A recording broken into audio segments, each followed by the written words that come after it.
Алдағы уақытта мектеп бағдарламасына абайтану оқулығы хрестоматиясы енгізіледі. Қазір ол дайындалып жатыр. Бұл туралы жақында ашылған Абай телеарнасының Сарасөз бағдарламасына сұхбат берген мемлекеттік хатшы Қырымбек Көшербаев мәлімдеді. Мұнан өзге Абайдың ғылыми зерттеу орталығы ашылмақ.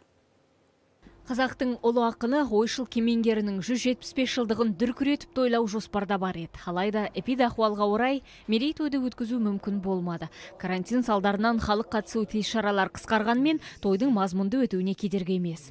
Ең негізгі мәселе, Абайдың шығармаларын біз 10 тілге дүниежүзілік өркениетті елдердің 10 тіліне аударып шығардық. Абайтану тарихы оқулығы мен хрестоматиясы дайындалып жатыр.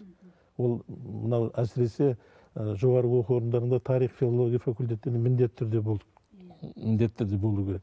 Сондай-ақ Қазақстанның шетелдегі елшіліктерінде Абайдың арнайы орталықтары ашылады. Елімізде де бұл жұмыс бір жүйеге келіп, ғылыми зерттеу институты құрылды. Гумилев атындағы Еуразия университетінде Абай жаңағы академиясының ғылыми зерттеу институтын құрдық.